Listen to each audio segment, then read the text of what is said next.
Hello दोस्तों, स्वागत है आपका आज की वीडियो में। आज की वीडियो में हम यह जानेंगे कि एयर सर्किट ब्रेकर की नेम प्लेट पर क्या लिखा होता है और इसका क्या मतलब होता है। आपको सामने एसी भी दिखाई दे रहा है, वह L&T कंपनी का है तथा इसका मॉडल नंबर CNCS 1000S1 है। शुरू करते हैं। सबसे पहले हम देखेंगे आयन के बारे में। आयन का मतलब होता है नॉमिनल करंट।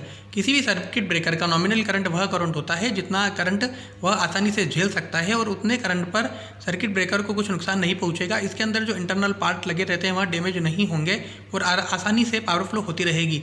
लेकिन इससे ज़्यादा एम्पियर से ज़्यादा होने पर, नॉमिनल करंट से ज़्यादा एम्पियर पर ब्रेकर को चलाने पर इसके अंदर के इंटरनल पार्ट डैमेज हो सकते हैं, सर्किट ब्रेकर ट्रिप हो सकता है।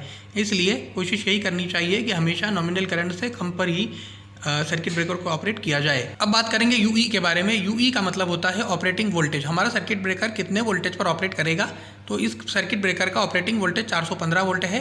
415 वोल्ट पर यह सर्किट ब्रेकर ऑपरेट करेगा। साथ ही में फ्रीक्वेंसी भी दी गई है कि 50 हर्ट्ज और 60 हर्ट्ज दोनों फ्रीक्वेंसी पर यह ब्रेकर काम करेगा। तो अब हम बात करेंगे ICU के बारे में। ICU का मतलब होता है ultimate breaking capacity. Ultimate breaking capacity किसी भी सर्किट ब्रेकर की वह कैपेसिटी होती है कि शॉर्ट सर्किट कंडीशन आने पर हमारा सर्किट ब्रेकर बिना डैमेज हुए उस करंट को फ्लो होने देगा। इसकी रेटिंग हमेशा किलो एम्पियर में ही होती है, क्योंकि शॉर्ट सर्किट होने की कंडीशन में लाइन में बहुत ज़्यादा मात्रा में करंट फ्लो होता है। इसलिए अल्टीमेट ब्रेकिंग कैपेसिटी इस सर्किट ब्रेकर की 50,000 एम्पियर है, यानी कि 50 किलो एम्पियर। क्योंकि जब भी शॉर्ट सर्किट होगा तो बहुत ज़्यादा एम्पियर होता है और उस समय के लिए हमारे सर्किट ब्रेकर की इतनी कैपेसिटी होना चाहिए कि वह करंट को बियर कर सके। तो अल्टीमेट ब्रेकिंग कैपेसिटी इस सर्किट ब्रेकर की 50,000 एम्पियर है। करेंगे ICS के बारे में। ICS का मतलब होता है सर्विस कैपेसिटी। सर्विस कैपेसिटी का मतलब होता है कि जब भी मैन्युफैक्चरर इस सर्किट ब्रेकर को बनाने के बाद में चेक करता है कि हमने जो इसकी अल्टीमेट ब्रेकिंग कैपेसिटी दी है वह उस पर खरा उतर रहा है कि नहीं उतर रहा है, तो इसके लिए सर्किट ब्रेकर को चेक किया जाता है। और अगर जो वो चेक करते हैं, जैसे माना कि 50,000 ampere per 50,000 ampere per check करते हैं और अगर 50,000 एम्पियर पर हमारे सर्किट ब्रेकर को कुछ नहीं होता तो उसे डाल दिया जाता है कि ICS = 100% ICU। और यह ICS जो होता है वो 100% ऑफ ICU ही होना चाहिए। बात करते हैं ICW की। ICW का मतलब होता है with hold capacity. With hold capacity मतलब कि जैसे कि इस सर्किट ब्रेकर की 50 किलो एम्पियर है for 1 second. Short circuit condition आने पर या फिर हाई अमाउंट करंट के फ्लो होने पर हमारा circuit breaker 50 kilo ampere 1 second तक सहन कर सकता है। अगर 50,000 एम्पियर 1 सेकंड के से ज़्यादा फ्लो हो जाएगा तो हमारा सर्किट ब्रेकर खराब हो जाएगा और इसके इंटरनल पार्ट डैमेज हो जाएंगे।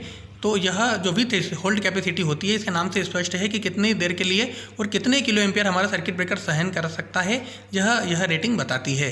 यूटिलाइजेशन कैटेगरी की, जो कि सर्किट ब्रेकर की B है। यूटिलाइजेशन कैटेगरी 2 प्रकार की होती है। वैसे तो यह थोड़ा अलग टॉपिक है पूरा डिस्कस करने के लिए, लेकिन मैं आपको शॉर्ट में बता देता हूँ कि इस सर्किट ब्रेकर की यूटिलाइजेशन कैटेगरी B है। अगर इस यूटिलाइजेशन कैटेगरी A है होती तो हम इसको यहाँ यूज़ नहीं कर पाते। MCCB जो आती है उनकी यूटिलाइजेशन कैटेगरी A होती है, इसकी यूटिलाइजेशन कैटेगरी B है। इसका मतलब यह है कि इसमें हम टाइम और लोड सेट कर सकते हैं कि कितना समय पर कितना लोड आने पर हमारा सर्किट ब्रेकर ट्रिप हो जाएगा। तो ब्रेकर अधिकतर यूटिलाइजेशन कैटेगरी B में ही आते हैं। तो यह यूटिलाइजेशन कैटेगरी होती है। उसके अलावा यह मेड इन इंडिया में बना हुआ है और यह जो सिंबल है सर्किट ब्रेकर का सर्किट सिंबल होता है। और बाकी ये जो ISIC 609472 लिखा हुआ है, यह जो तीनों है यह एक कोड होते हैं, स्टैंडर्ड बताते हैं इंडियन स्टैंडर्ड की। इसके हिसाब से सर्किट ब्रेकर को डिज़ाइन किया गया है तथा चेक किया गया है। और बाकी यह मॉडल नंबर है। तो इस पूरी स्पेसिफिकेशन प्लेट के आधार पर आप बता सकते हैं कि आपके ब्रेकर को कितने एम्पियर पर चलाना चाहिए, इसकी कितनी कैपेसिटी है। तो और इस हिसाब से इस ब्रेकर को बाय किया जाता है जितने लोड के अनुसार हमारे पैनल का लोड होता है।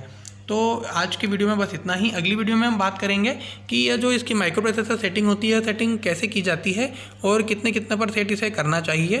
साथ ही में मैं यह ब्रेकर कैसे काम करता है, इसका मैकेनिज्म कैसे होता है, यह सब बताऊंगा। दोस्तों, अगर आपको वीडियो पसंद आई तो वीडियो को लाइक जरूर कीजिएगा तथा चैनल को सब्सक्राइब कीजिएगा, जिससे आपको अच्छी वीडियो समय समय पर मिलती रहे।